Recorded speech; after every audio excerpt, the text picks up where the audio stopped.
Hi. Hello, hello. You accepted that so fast. I was sipping water. I was like, oh my gosh. I'm ready for you. I've been ready for you for hours. I've been sitting in this chair, literally not moving until you logged on I for love 2 it. You hours. look so handsome. Oh, thank you. Thank You you. look like you've been writing like a novel all day, which I know you probably have. So Oh, God. No pressure, please. no pressure You know, to come out with a huge novel at the end of this. everyone keeps saying like, oh, writers must love this. You got so much free time. I can't focus on writing right now. It's so hard. No, It's not like, at all. yeah. Not at all. Yeah, that's exact. My best friend is a writer, and she's writing like 2 screenplays that she has to have done like within a 3-month period. And she's like, I don't know if this is gonna happen. Same with me. Luckily, both of my editors said like all deadlines are currently void, and we're going to see what happens once things settle a little bit. I won't say once things are over, but once things settle a little bit. Exactly. Yes. Yeah. Yay. Oh, hi, Carl. Carl just commented. Oh, hello. With books. So yeah. cute. I know. Well, Rose and I were supposed to be working on our book, but that's not happening right now. Yeah. We were supposed to be in Europe right now. I know. Yeah. I literally, she was actually one of the first people I thought of because she was so, like at the beginning of this whole thing, because she was so excited when I saw her at the vintage show. She was like, I'm going to Paris in April. And it's like, April in Paris, so I remembered that. And I was like, fuck, that all these things get canceled. But, it seems like you're making the best of the situation, though, it seems. I think so. I've decided I have one job as the partner of a nurse, and that is to make sure that she has a clean apartment, a cold drink, and hot dinner when she gets home. Oh, you're a housewife. You're a 50s housewife. That's amazing. I am. Yes. I've often felt that way. In fact, I'm wearing women's lingerie right now. I love it. Well, she didn't say I have to. I just figured, why not? Why not play the part to the fullest extent? I love it. Well, send my thanks and my love to her for being on the front lines of this whole thing and literally catching the thing as well and being resilient. And she's amazing. That's amazing. Yeah, I agree. I agree. You seem to be doing well too. So you're doing some sort of lesson or seminar class. Yeah. I'm usually, you pitch this to me. I'm usually skeptical of online courses. Okay. Yes. How do I know this isn't Trump University? All over again. Exactly. No, I promise you, it is not Trump University at all. No, I will say, I'll be the first to say I also am pretty skeptical about workshops and classes and all that stuff. But I've had the idea actually to do a workshop. It's called the Create Your Own Work workshop, and it's targeted towards artists and entrepreneurs and creators of all different mediums and fields to basically bring their ideas to life. So no matter what it may be, no matter how big the project may be, how small it is, or if you're just trying to sell yourself as your product, like for instance, if you're a visual artist or a performer or a blogger or something, if you're actually selling yourself, this is a workshop to help you basically do that. And so all the steps, basically what I've done, the workshop is comprised of 2 separate classes. And the first class focuses more on like the foundational steps of actually recognizing what your project is, executing it, perfecting your pitch, putting together like a press kit, it's not all about, I'm not going into super duper depth about this, but of course establishing a brand and also an online presence, which of course is all very important. And then the second half of the class involves more of the like back end administrative stuff that's really important for a long lasting career in the arts, like tax info, establishing a business entity, learning how to fund your projects with grants or crowdfunding or sponsorships and all of that stuff. Also including tips personal tips that don't even really fit into some of those categories that I've learned from creating my own project. Basically, all of this, I'm taking what I learned on my journey of creating the Vintage Voyager and sharing it with other people, because as somebody who went off of the rails, like into a totally new type of medium when I created my TV show, I had to learn so much just on my own, because I I went into it with no budget and really no expertise in unscripted TV or even in hosting. I came from the musical theater world, and before that, I had traveled the country doing different like national tours and whatnot, but I'd never created my own work or anything, and barely worked in television. So I really was jumping in to the unknown waters, and I spent so much time researching things and so much time, you know, calling upon people and taking people to lunch just to try to learn different things that I honestly think should be accessible. And I mean, I went to a performing arts school. I have a ton of friends who went to art colleges. And I don't know why nobody talks about the importance of establishing a pitch right from the get-go, and how to reach out to different companies to get sponsorship, how the proper way to write grants, all of this stuff that is so vital to living a creative lifestyle and having a career in the arts. And so I thought, why not put together a workshop for that? And already I'm super excited. Classes start on Monday. I'm making it a weekly thing. So Monday and Tuesday nights at 7 are when the classes go on. It'll of course be through Zoom. And already 5 people are signed up, which was my goal actually for the first class. So I'm thrilled that we reached that. And I'm excited to find out what, it's already been really cool. Of course, it's a lot of people who watch the show who are signed up for the class.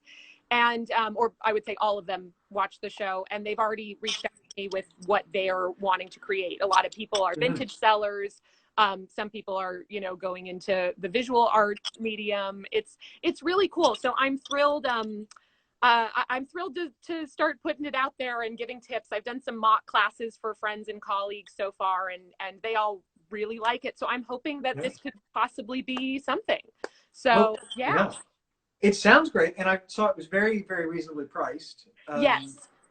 That's, particularly, like you said, that second class, that really is the stuff in arts and entertainment, that non-glamorous stuff that people don't think about and they don't teach you in art school. Yes. It is things like, you know, forming an LLC, or, you know, getting your payroll stuff squared away. Yes. It's the kind of stuff that artists don't want to think about usually. You know, creative people don't want to have to worry about that, but it's very important. Exactly. 1000%. Yeah.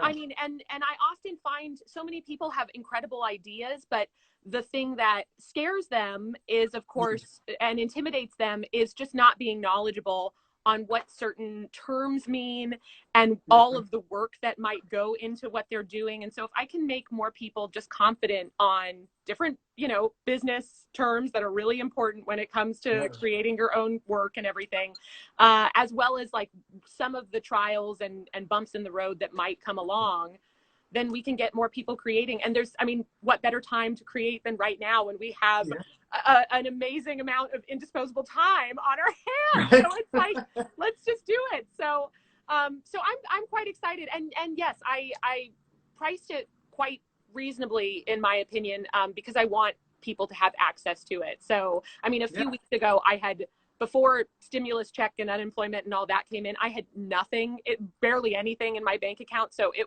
like, if anyone's still in that position but is really enticed by it, I want it to be accessible to everybody. So yeah, and I'll be the first person to say, like, I've never personally seen all of the information that I am giving in one succinct place. And and I often find, I don't know if you find this as well with workshops, like people kind of want to keep certain things a secret. And I'm like, why are you keeping that a secret? Like, you know, your artistry isn't, like, your idea is already out in the world. Like, you already have it published. Like, why are you keeping it a secret? Like, who you're, I don't know. So yeah, anyway, so that's my whole thought about it. I'm very excited. And if anybody's interested who is watching, you can direct message me here or follow Create Your Own WS on Instagram. It has its own account and everything as well. So yeah. That's terrific. No, it sounds great. And it's something you've been planning on doing for a while, long before this. But I think it's interesting that with everything that's happening now, we see how many people have, particularly people who are in creative fields, have precarious kind of situations. Yes. And they can't rely on institutions in the same way that maybe previous generations could. Yeah. It's sort of more vital that people learn how to be a kind of one-person shop in the way that you are. I think that you see that across things. People expect you to be able to do your own marketing, your own taxes, your own business. You have to really kind of know how to. You have to have a much more diverse set of skills than just whatever your particular chosen trade is. Yeah. Work is. Yeah. Yeah. 1000%. Yeah. Yeah. And I get a lot of inspiration, of course, from I would say probably what made me really go like, okay, I definitely am going to do it was seeing Dandy Wellington also like start his workshops and everything. Cause he was, I think, the first person when all of this, everything was kind of going down and I was still a bit like just overwhelmed by everything happening, which is, you know, if you're out there and you're still experiencing that, like, that's totally valid because this time is crazy. But, you know, the first couple weeks, it was like, oh my gosh, what am I going to do? And seeing somebody take the bull by the horns and be like, oh, well, I already have a plan and these are things I'm good at. And I'm going to make a class that, you know, can help people. It was like, oh yeah, like, how about I put the, you know, put the wheels in motion. So yeah, that's true. Now he's always been a sort of ahead of the curve in terms of internet stuff. He's one of the first people I ever met who really seemed to know what they were doing. Yes.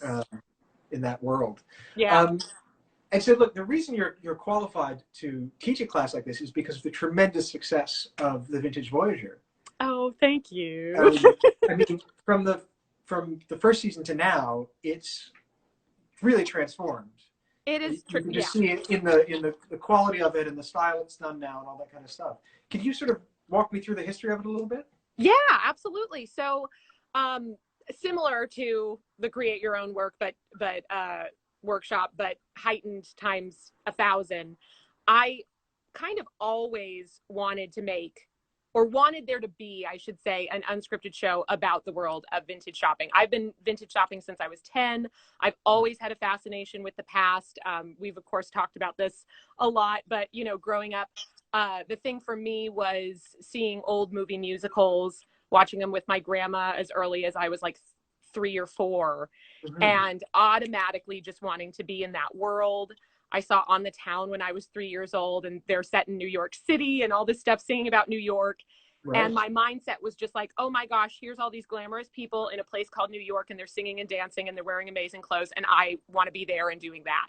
So that led to, you know, all my childhood, starting dance at 5 years old, starting performing at a really, really early age. And when I started dressing myself, you know, when I was 9, 10 or so, I really wanted to dress like these people in the movies. And it was like, where are people finding clothes like that? Like, that's not what clothing looks like. So my mom looks like now or then. So my mom started taking me to thrift stores and vintage stores, and I just fell in love with that. And of course, when you go to a vintage store, everyone's, the owners are always very colorful, sometimes kooky characters. They always are so informative and welcoming. And it's a totally different experience than going to, you know, a H&M or a Zara or anything like that. It's 1000% different. So in high school, you know, we grew up during the time of reality shows, and it was sort of like, why isn't there a show where somebody goes to vintage stores and highlights how amazing they are, and highlights the people who are selling the clothes and where they find them and all that stuff.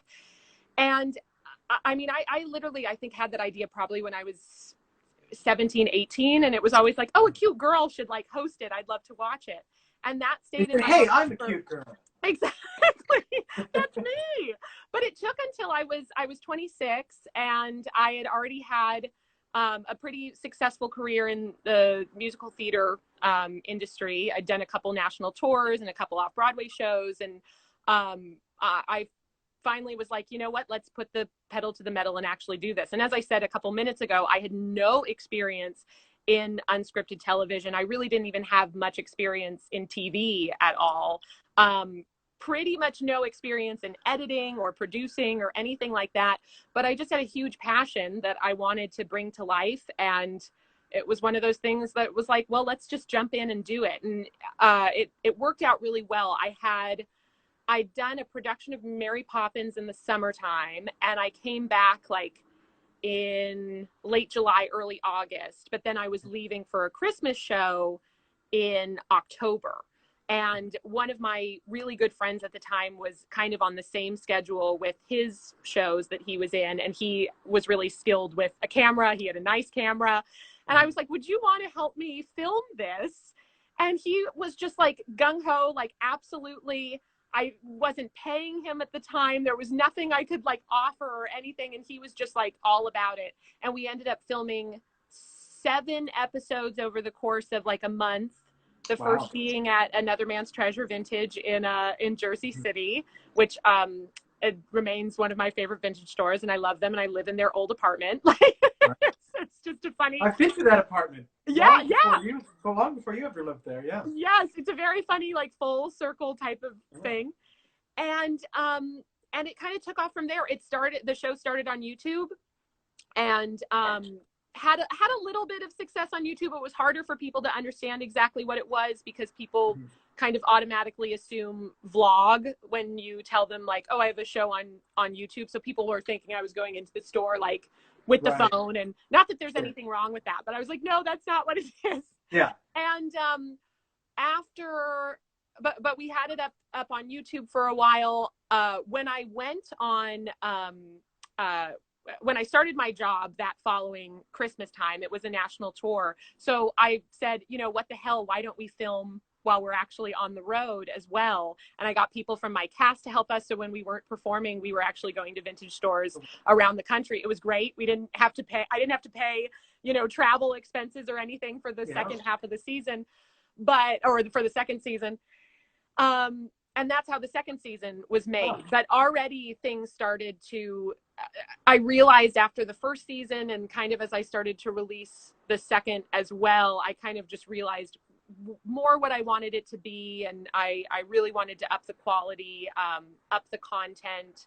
And when the second season was all done, we were able to move over to Amazon Prime, which was a really exciting transition. And the moment that it was over there, it was automatically received the way that I wanted the show to be received, as an unscripted series. And we're part of their independent hosting platform. So some people think that they actually give us money to create the show, but it still is a total independent series, but we're hosted on there, which is a really great, in my opinion, I really like that because I still have total freedom on the type of content that I'm producing and putting out there. And I don't have to, you know, abide by anyone else's rules, which is really nice.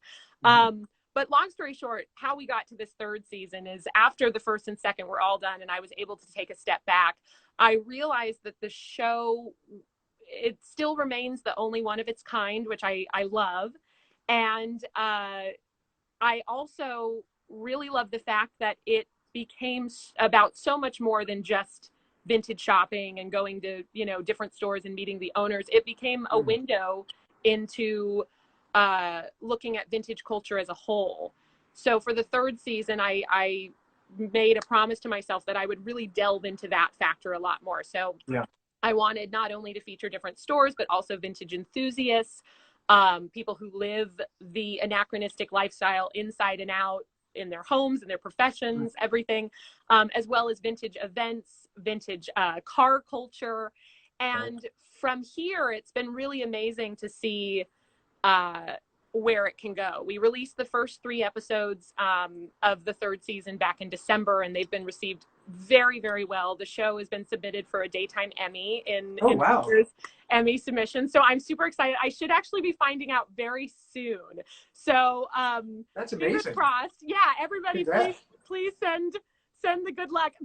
It was kind of fun when I submitted. I actually talked to the people on the board, and they were all like, because I put in my information a couple days before actually uploading all of the media and everything. Like I was just, you know, kind of doing one thing a day essentially.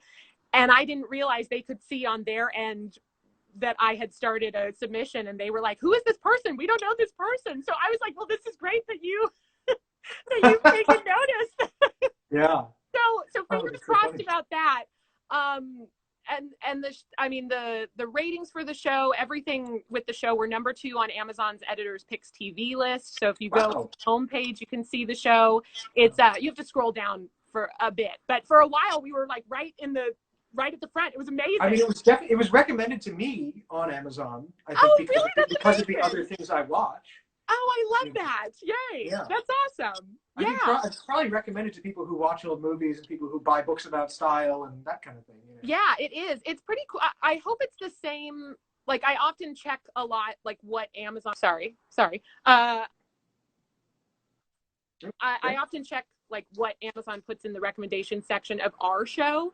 And it often has, like, the big shows, like the new Tim Gunn and Heidi Klum fashion show.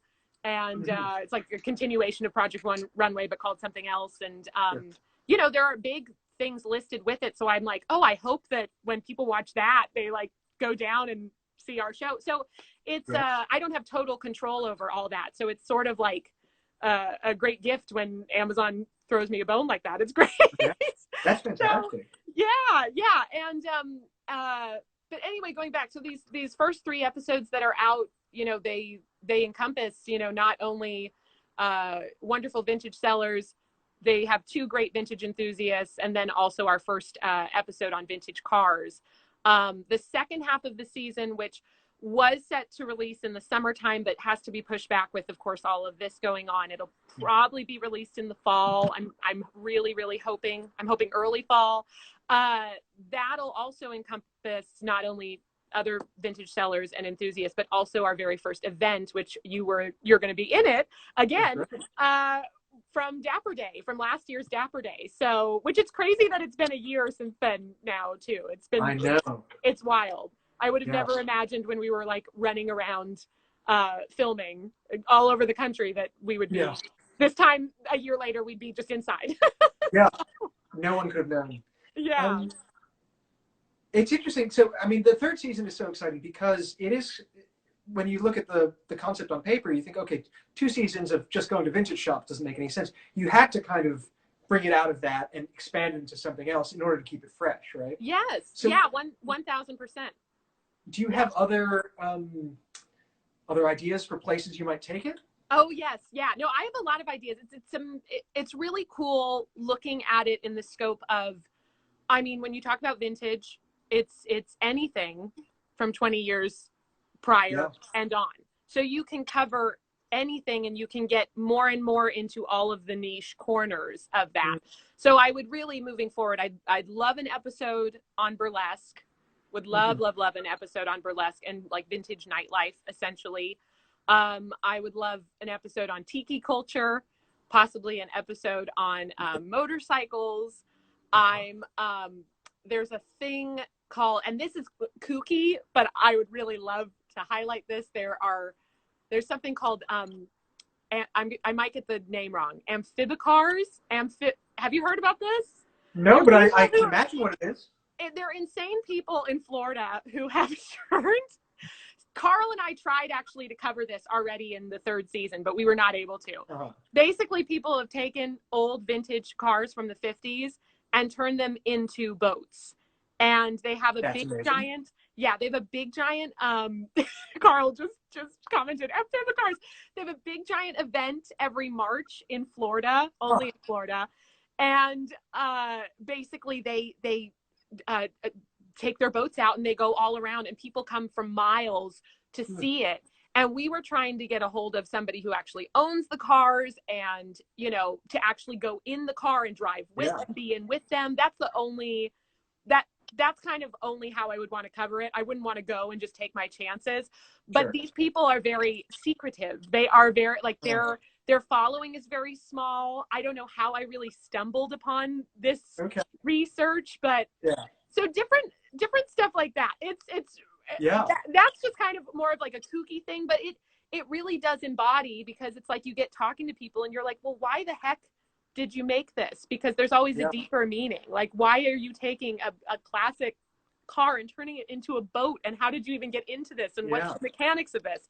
So, and then of course the same goes for tiki culture, for burlesque, for motorcycle culture. There's so much to be tapped into on. And then also it's great that with vintage selling, kind of the platform of that is also changing and has changed over the last 3 years since the show has been created. So many sellers are now on online, and not just online, but on Instagram, and you know, dealing with a changing selling environment, and that's a really cool thing to tap into as well. So so yeah, there's a lot of potential for it. Of course, I would love to also think about doing an international season as well. That's a huge thing, and that really opens up a whole can of worms that would be thrilling. Well, I have a question about that. So yeah. But before I get to that, have you heard of? Do you know about railway speeders? No.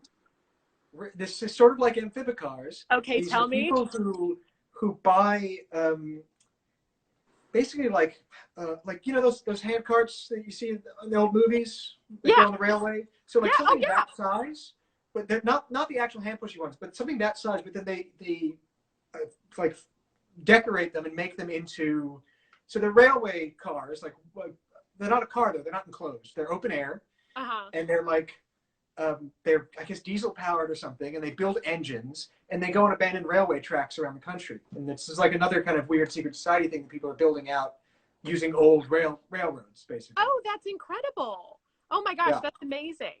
Yeah, there's so much. Well, you were also saying that there's also all the guys who dress up as dandies and ride their bikes in DC every year. Sure, yeah. Which I forget. Well, they do that in DC, they do that in London, they do that in Brooklyn, they do that in Sweden. That's a big international thing, the tweed rides. The tweed rides, thank you. Yes. Yeah. In DC, the seersucker social is a little bit more unique to America. I think that would be a more interesting thing to cover, maybe. Okay. I would suggest covering the tweed ride in a different city, but DC is the only place where they do the seersucker social. Ah, gotcha. Yeah. Do you have specific overseas vintage stores that you have in mind already? I mean, I would love, first off, I have actually not really traveled internationally at all. I've been to Mexico and throughout my childhood, and then I went to Japan when I was 17. Besides that, though, like I've traveled all over America, but I've never been to Europe. So it's like that is just like a fantasy and a dream, and something I would love to do. Yeah. I mean, I know there's the amazing Chez Poupoulet in Paris that I would adore going to. Of course, there's the Ferragamo Museum in Italy that would be amazing to check out and implement. You could do all vintage events there. So yes, people have said that there could be just a season of vintage events, and I agree. I absolutely could. But yeah, I would love also, like I'm really passionate about also like indigenous textiles and learning how all of that is made. I would love to go like to Mexico City, to Oaxaca, and like learn about their like weaving and loom processes as well. There's so much stuff. Again, like it all ties into, even if it's something that is like just rooted in the culture of some place that's been around for forever, even if it isn't called vintage, like it could also apply to the show. Yeah. So yeah, that's what's exciting. There's so many different ideas, so much excitement. One thing that I have started that I also wanted to mention is in the midst of quarantine and related to this, I've started doing something called a Sunday sing-along. I saw that. Yeah. Yeah, on Sundays I go live at 2 p.m. and I basically do a musical review, sharing my favorite vintage tunes, like songs from the Golden Age, songs from the Great American Songbook.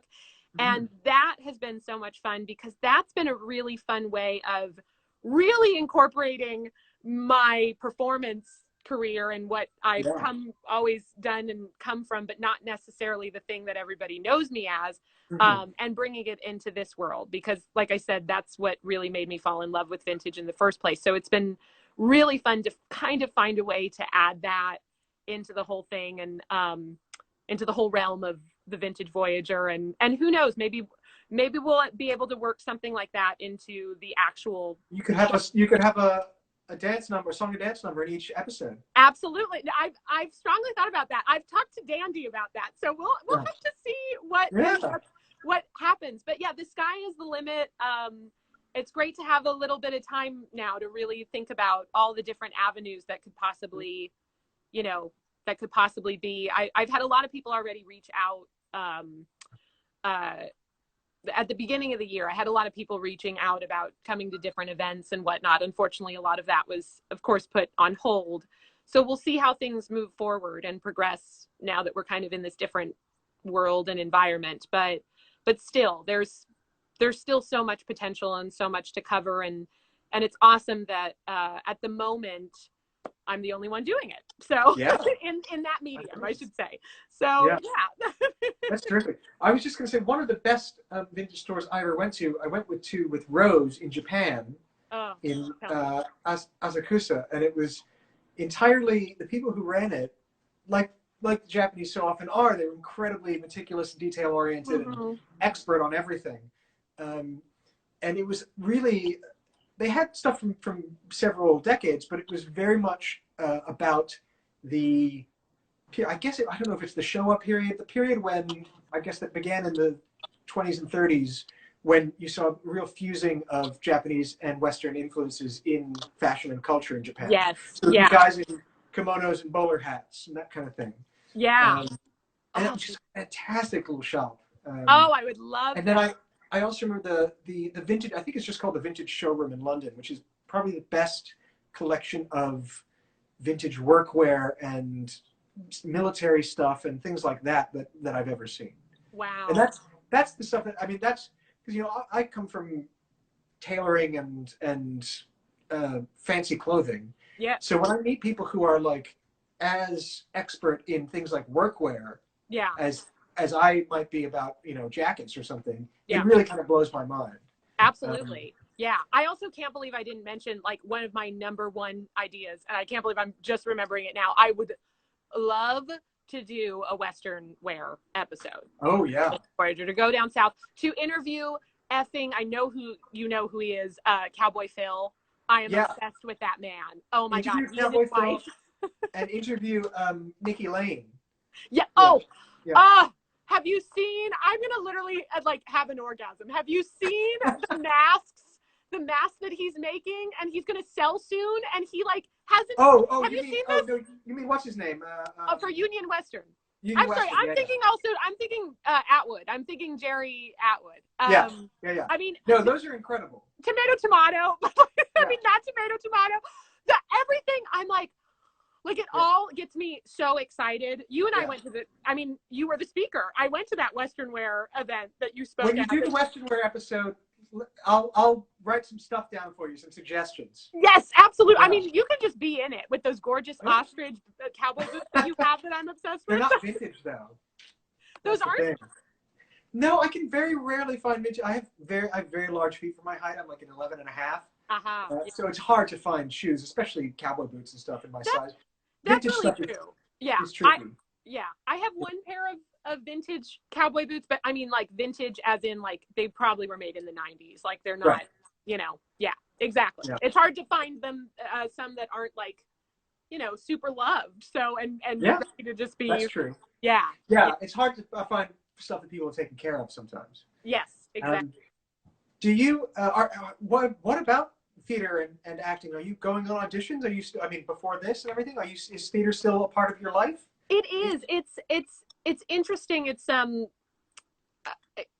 that like if I'm called in for something, like if someone says, oh hey, we think you'd be great at this part, come on in, I go for it. But I'm not actively doing the cattle calls and all of that anymore because I just don't have the time, because that is a full-time job in its own.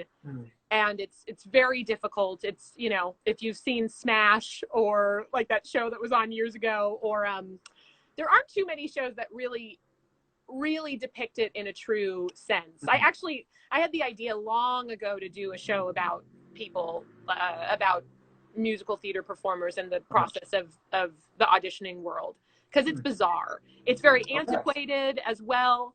I actually kind of think that, speaking frankly, I kind of think this pandemic and like what's currently going on is actually going to really push that type of industry forward in the way that auditions are done. Now they're getting much smarter about like, oh yeah, just send in a submission, send this and that. But it's upsetting because I don't think that theater is something to rely on, especially for probably the next 2 years. Because when you think about theater we're talking about a mass amount of people in one space, all sitting very, very closely together. And so it is kind of heartbreaking that I think. And the cast working together for months beforehand. Exactly. It's heartbreaking that we're going to, I think, kind of lose that if I speak honestly and frankly, that we're going to lose that for, I think, a good couple years, which is very, very disheartening. But at the same time, again, it opens the door for different experiences when it comes to, if we get to a point where, for instance, one of my best friends, he is in this boy band cover band. So they literally cover like NSYNC and Backstreet Boys songs, and they travel all over the world and they make a killing, and they actually perform a lot of times with like Joey Fatone and Lance Bass. Like it's hysterical. They all think it's hysterical, but they have a great time doing it. But a lot of venues have started reaching out to them, venues that could sit 1,500 to 3,000 people, and saying, oh, in our city, they're going to start okaying like 50 people all in one room. So what if you were to come with just your team, perform, we'll actually tape the whole thing and live stream it, and people can essentially buy tickets to the concert. So it's, again, like, it's, who knows how that will end up working? Who knows if that'll start becoming a norm? But it is a kind of cool, I think, way to still keep that industry going. And I guess what makes me excited is the fact that people are getting inventive about figuring out how to continue that, I guess, if that makes sense. So I want to touch on something you said a moment ago that I noticed. You used the word antiquated to describe something negatively, and you're a vintage enthusiast. So this is something I talked a little bit about with Dandy. Is this the difference between vintage aesthetics and vintage ideas, maybe? Absolutely. And how to take the good from both and leave the bad behind. Because yes, it is really funny that that is funny that you're pointing that out, because like things, I mean, like, I'm so obsessed with vintage style and the way that a lot of things might have been done also back then as well. Are, like, I might also, without thinking exactly what they might be, they might still be relevant and work better. But in the sense of musical theater and auditioning and all that, you've never done acting, or have you before? I did, actually, when I was young. You did? Okay. Because I feel like you know what I'm talking about. Okay, yes. I was in an off-Broadway musical that Liz Swados directed. Oh my God, amazing. What was the off-Broadway musical? I was a little kid. It was called the Young Americans, the New Americans. Okay, cool. I was like 12. Cute. Oh, that's great. Well, yeah, I mean, when thinking about it, TV and film is a little bit different. Again, they're a little bit more ahead of the times. But people when you're talking about the musical theater industry, you still most of the time need to be in New York City. Right. Of course, there's theater all over the world, but still everything comes here in auditions, and it's smart to be in New York City. And that's already something that's kind of old school in a way, because now with technology, you should be able to live wherever you want and be able to pursue what you want to pursue. But New York is still the Mecca. Most auditions, you have to be there in person. There's also, for most of them, there's so many people that even if they try to do an electronic sign up, the system gets overrun. And in the end, you have to be there early in the morning, literally at 4 o'clock in the morning, to try to get a spot, possibly at 1 p.m. to sing for 2 effing minutes. It's very frustrating. It's totally, and I'm saying this as somebody who also has success in it. Like when, especially in my early 20s, I booked a lot of stuff. I had a lot of callbacks. I'm not even saying this as somebody who was necessarily frustrated, but the frustration comes when you are trying to also make more with your life and you're trying to create your own projects. And instead you have to, if you also feel like you have to book a show for the summertime or something like that, then you have to spend the time and go and show up and wait and sit around for hours and well, frankly, it sounds tough on the people doing the casting too. They have to make decisions based on very little information, and you know, they have to hope that it works out for the best, that they pick the right person. Yeah, this year they were already starting, from my friends who actively audition all the time, they were starting to do a lot of, like, people are starting to get hip to the jive. Like, it's, you know, they were starting to do more like drop-offs. Like, you drop off your head. Also, people are still effing printing their headshots and resume in a physical form and spending it's less now, but it's like, you know, you still spend hundreds of dollars on printing out your headshot and your resume. And it's like, no, that should all be on an effing tablet in front of them. Like, this is just like, those are the really antiquated things. And so, but the really big thing is the inconvenience of going and waiting and sitting forever. And when there's so many hundreds of people, it's like your chances are just so small. Why don't they do things a different way to where you can still live your life and forward yourself in the other things you're passionate about? So that's really what I think is the more, in this specific, we're doing it the same way that it was done in the 50s, and it's not the 50s anymore. So yeah. Interesting. I also, so one thing I wanted to ask you about, and something I've asked Danny Wellington about, and Rose, and my friends who are real vintage enthusiasts. Yes. So many people I meet who are into vintage are women, queer, people of color, people who, you know, Jews, people who didn't necessarily have an easy time of it back in, you know, the times that they like to dress up as. Yes. Why do you think that is? Do you think, I mean, and sometimes I wonder if they're trying to reconstruct a better version of our past, or redeem it somehow. I think that's a big part of it. Yeah, because I've thought about that as well. It is interesting how you know, it's become, I guess maybe it's people reclaiming, you know, it's like when you reclaim it's like when women take cunt and say it as a positive thing. And or, you know, I have some gay friends who use the F word, and they say it empoweringly, and even I'm like, oh gosh, but you know, if they're taking it back, that's maybe it's one of those things where it's like, well, this time wouldn't have been good for me, but I'm in a day and age where I can make this all work for me. And I think the great thing is one of my favorite things is the vintage community is so inclusive.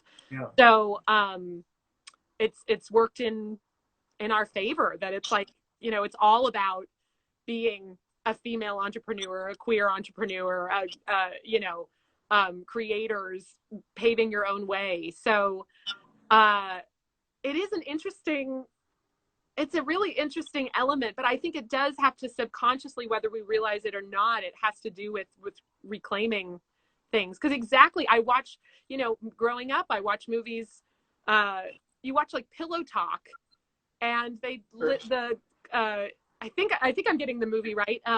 Cary Grant literally talks about like beating Doris Day, like, oh, give us some slaps and all that stuff. And like, I watched that as a 5-year-old and like, you know, took it in and enjoyed it. But now as an adult, I grew up watching Sean Connery hitting women, you know, like, and I love James Bond. I was like, I didn't question it at the time. Exactly. Yeah. So it's funny, like, you know, wanting to essentially look like them and live in that world. But at the same time, you're like, I want to aesthetically look like that, I guess. But absolutely not. Like, I don't want to go back to that type of mentality.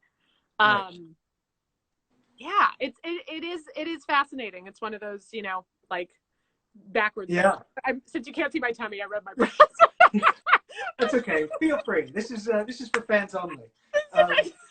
This is a fans only page? Is that our only fans page? I tricked you. Oh my God. I was going to say it's oh God, now I forgot what I was going to say because I was joking. Yeah, what do you think? What is your answer to it? I think you're sort of right about that. It feels to me like it's people wanting to participate in something that they weren't allowed to be a part of in the past, or the people that look like them weren't allowed to be a part of. It's like, you know, they look at glamorous photographs and they don't see any black people in them, or they look at, you know, yeah, whatever the case might be. Um, Obviously, I think there were exceptions at the time. You know, people like Duke Ellington was like a, you know, he was an advocate for African American elegance. You know, so that you had sort of exceptions, but I yeah, think now it's I think that's probably very much a part of it. In some cases, conscious. In some cases, not. Because on the other hand, you know, a weird kind of thing that's sort of adjacent to vintage is like the reenactor scene. yes, yeah. And that can be kind of Controversial. questionable, Yes. controversial, yeah, you Yeah. know. And those two things are sort of, there is like, you know, little feedback between those two worlds. Yeah. But the reenacting scene is very white and very male, and presumably very straight, I would guess. Yeah. But so that's, I mean, that's just kind of, it's a different way of obsessing about the past. And I'm here in the South, you know, where like when people are obsessed with the past, it usually means something that you know, Northerners find quite negative. You know, and people are encouraging it, you know, encouraging people in the South to move on from the past and put those old, you know, monuments away, and yeah, exactly, put the flags away, and that kind of thing. So it's, and I mean, we live in a time where politics is so much about, people talk about like restoring old things and kind of golden age thinking. Yeah. Making America great again, you know, like so that those kind of weird nationalist vibes that always made me a little bit uncomfortable with the idea of glamorizing the past too much.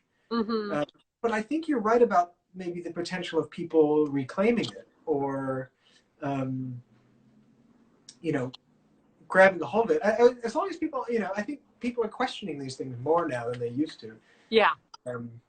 I think it used to just be like, oh, I like this jacket, I'll wear it. But I think now, as the conversation around these things has changed, people's, you know, attitudes towards things as simple as the clothing they wear, not as simple, but as you know, fundamental as the clothing they wear, might send a message about what their values. 1000%. Yeah. And then, you know, there's also we're in this time where there's a great kind of what's the word I'm looking for? A resurgence of period dramas on TV and stuff, and they often now, like Mad Men sticks out as an example that quite knowingly kind of plays on that old school ignorance for laughs. Kind of, it's like, oh, look at how, you know, backwards they were just, you know, 50 years ago. Oh yeah, I've been rewatching Mad Men actually, so it's funny that you bring that up. And yeah, they are so in the early seasons, it's very much like they're pointing out, like Sally comes into the room at one point with a plastic bag over her head, and she comes up to her mom, and you think the mom's gonna be like, take that off, and she's like, you're making too much noise, or she says like something that she's like, go play in the other room. And she's like running, or the driving drunk, like leaving absolutely obliterated and like crashing the car. In the first season, there's an episode where they're having a picnic, and he just throws his beer can on the ground and walks away afterwards. But then it is interesting because now I'm in the later seasons. I've been watching it rewatching it for a couple weeks, which has been really fun. Side note, like I haven't watched it since the first time since it was airing, so it's cool catching different things. But it's interesting in the later seasons, the things that they're really highlighting and not necessarily poking fun at, but it's like really, really bringing a light to is, of course, like more women in the workforce and like dealing with sexual harassment, but not ever using that type of terminology at all, but all the women knowing like this is what's up. And then of course, you know, African American people starting to work at their office and all of that. And it's fascinating. And I love the shows that bring that to light, because it does bring awareness to, because that's the thing that I also realize is like not everybody has an awareness of where we've come from and what, you know, you think about politics and music and fashion and everything is cyclical and everything reflects upon itself. And so so it's important to know the history of, like, you know, where this all comes from, essentially, so that we don't do it again, even though it happens a lot. And even though people are taught some things in school, like, they might not remember it. So it's great that different media outlets are highlighting that, and people are getting more aware. It seems to me like it's a tricky tightrope to walk sometimes when you talk about sort of period shows, or any art that's about the past. Yeah. You want to be sort of faithful to the past. On the one hand, there are some shows that just kind of push it aside and don't even address it. You know, that just say, okay, well, we're not going to talk about, you know, how screwed up things were back then. We're just going to have, you know, nice people drinking tea or whatever. Or on the other hand, they can paint a sort of too rosy kind of progressive picture of the past. You know, like have you watched Miss Fisher's Murder Mysteries? No, but that sounds fun. That's what it is. Fun. It's like very, very light. It's fun. It's like an Australian period show. Oh, how funny! Is it like Murder She Wrote? That's well, she's sort of like younger. She's kind of like a flapper or something, but she's like incredibly progressive. Like, she's like telling everyone that, you know, oh, it's okay that they're two men living together, and it's like 1920s Australia. No, like that. She wouldn't have been saying those things in public. You know? Yeah. No. 1960s Australia, she wouldn't be saying those things in public. No. So I find that kind of weird too. Yeah. When people paint those sort of alternate realities. But then you've got things like, I mean, I don't know, Babylon Berlin, which I've watched a little bit of. I'm not a huge fan, but that's portraying Weimar, which I think in particular people sort of romanticize how gay friendly it was, I guess.